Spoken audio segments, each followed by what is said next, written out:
Christmas Eve 2025. The CCP officialdom explodes. On Christmas Eve 2025, the Chinese Communist Party's officialdom completely blew up.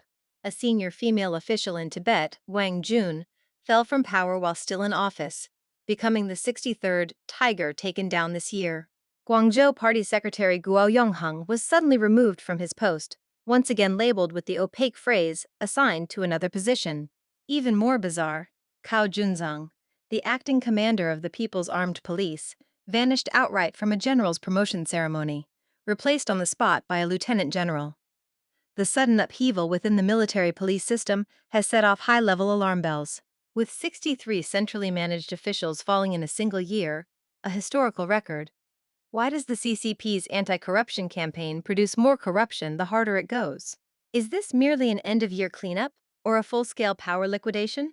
From regional corruption clusters to factional skirt-cutting, from civilian officialdom to the armed organs of repression, this episode takes you straight into the real logic behind the CCP's 2025 anti-corruption campaign and the self-cannibalization of an entire system. Don't miss the next drop. Subscribe and hit the bell. Christmas Eve. The CCP officialdom erupts. On December 25th, Western Christmas Day, Merry Christmas. Yesterday was Christmas Eve, a time when people should be enjoying holiday dinners, exchanging gifts, and savoring the festive afterglow. But guess what? The CCP officialdom was anything but peaceful. On Christmas Eve, so-called anti-corruption bombs exploded one after another. Yesterday, the Central Commission for Discipline Inspection suddenly dropped a political bombshell.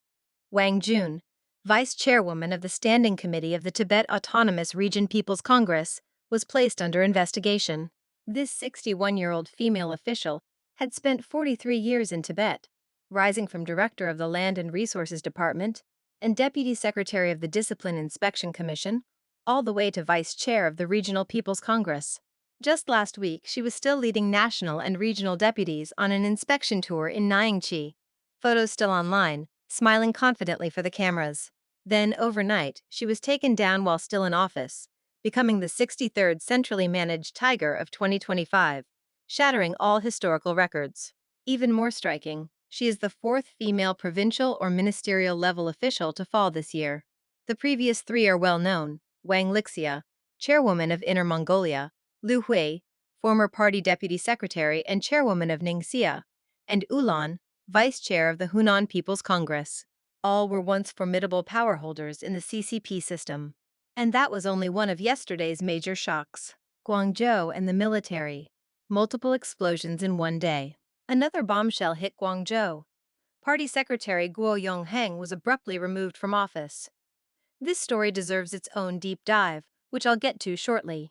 But it didn't end there. That same afternoon, overseas media revealed yet another explosive development. Cao Junzang, acting commander of the People's Armed Police, had apparently disappeared. On December 22nd, a general promotion ceremony was held at Beijing's Bai Building.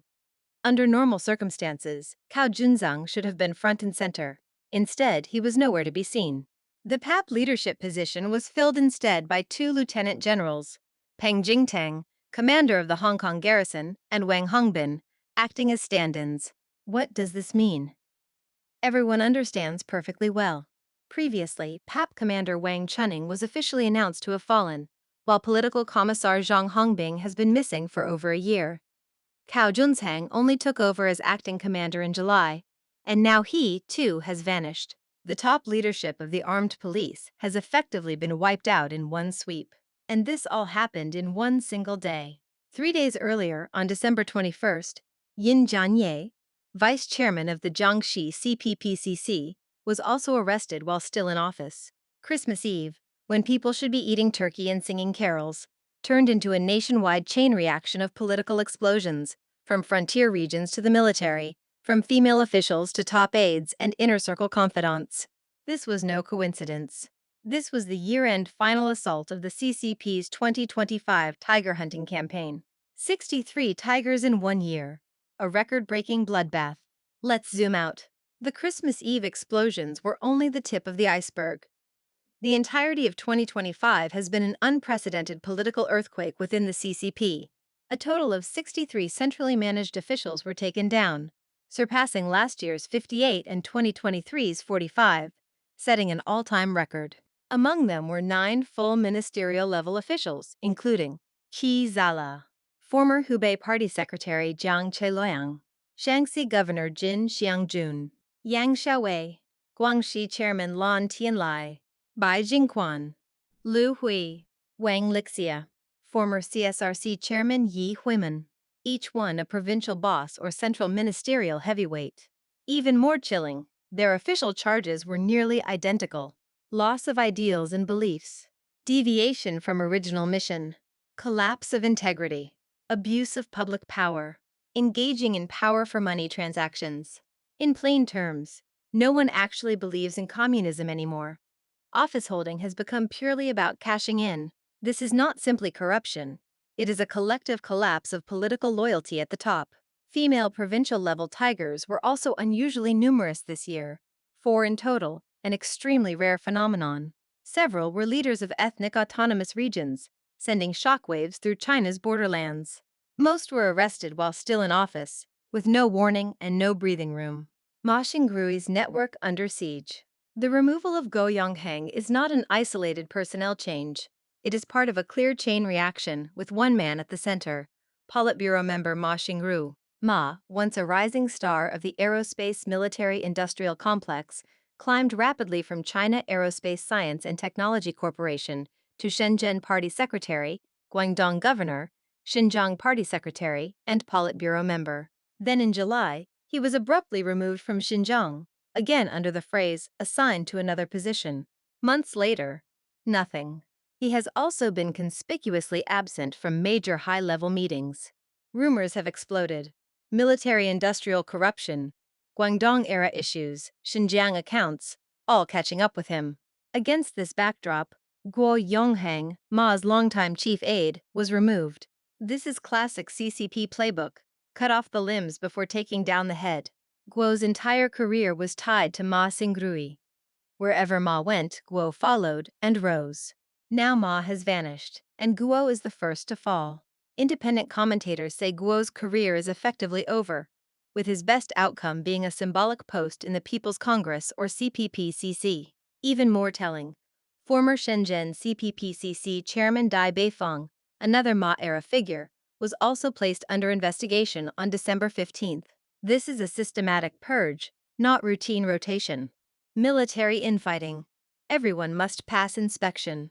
The disappearance of Cao Junsheng is part of a far more terrifying development: a full-scale military purge.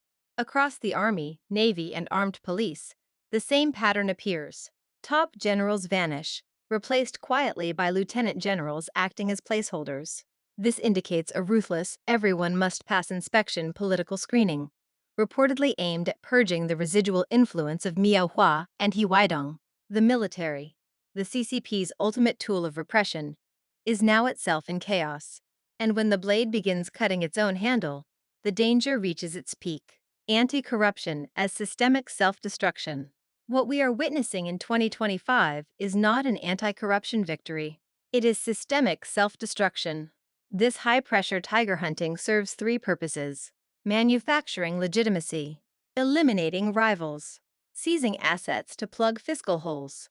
In a one-party dictatorship with no independent oversight, corruption is not a bug, it is a built-in feature. 63 fallen officials are not a solution. They are proof that the system itself is rotten beyond repair. As the military fractures, local governments collapse, and elite factions tear each other apart, the only remaining question is: how much longer can this system hold together? Thank you for listening. We'll see you next time.